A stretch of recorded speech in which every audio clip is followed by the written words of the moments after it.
Assalamualaikum warahmatullahi wabarakatuh. Perkenalkan, saya dari kelompok 5. Kali ini saya dan kelompok saya akan mempresentasikan hasil kerja kelompok kami yang terdiri dari Norma, Petra, Raden, Ramdhani, Clara, dan Rasya. Pada kesempatan kali ini, kami akan membahas materi mengenai proses transportasi pada tumbuhan. Pengertian transportasi pada tumbuhan. Transportasi tumbuhan adalah proses pengambilan dan pengeluaran zat-zat ke seluruh bagian tubuh tumbuhan. Pada tingkat tumbuhan rendah, misalnya ganggang, penyerapan air dan zat hara yang terlalu di dalamnya dilakukan melalui seluruh bagian tubuh.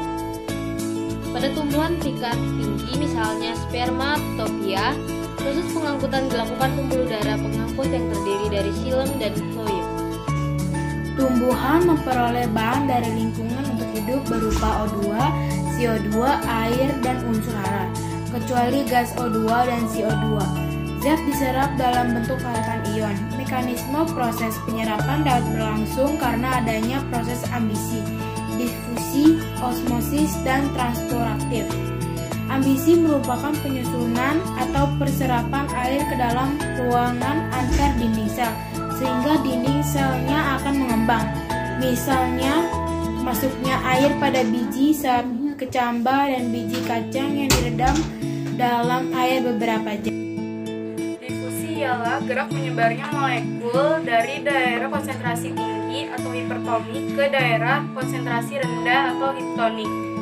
Misal, pengambilan oksigen dan pengeluaran karbon dioksida, serta penyebaran setetes tinta dalam air.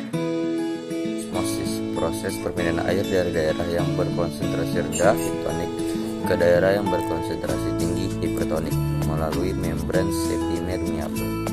Membran semipermeabel adalah selaput pemisah yang hanya bisa ditembus oleh air dan zat tertentu yang larut di dalamnya.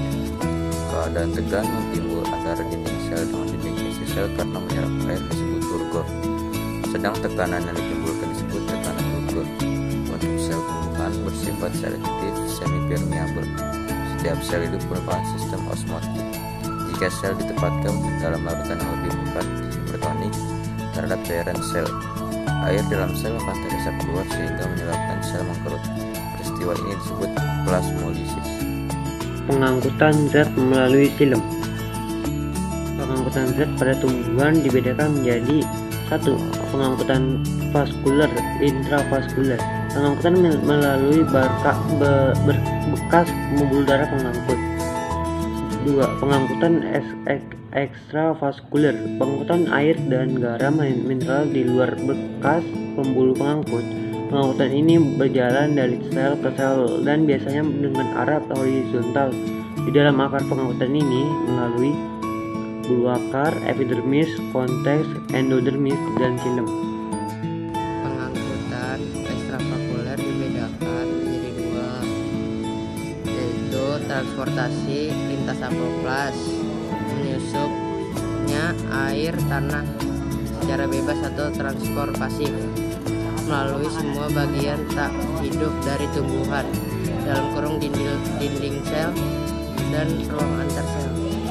Yang kedua, transportasi lintasan simplas adalah bergeraknya air dan garam mineral melalui bagian hidup dari sel tumbuhan dalam kurung sitoplasma dan vakuola.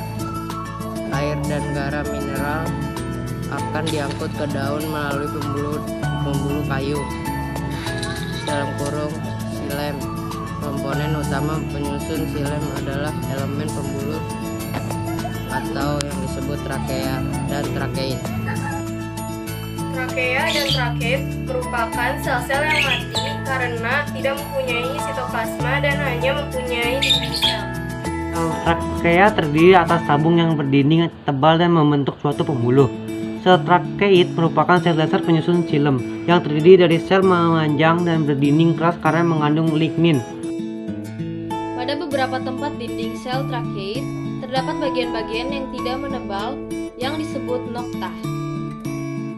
Selain trakea dan trakeit, xilem juga mengandung sel parenkim kayu yang merupakan sel hidup yang berfungsi untuk menyimpan bahan makanan.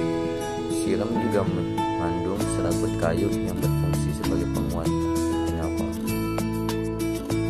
Proses pengangkutan air dan zat-zat terlarut hingga sampai ke daun pada tumbuhan dipengaruhi oleh daya kapilaritas pembuluh silem yang terdapat pada tumbuhan dianggap sebagai pipa Sekian dari kami.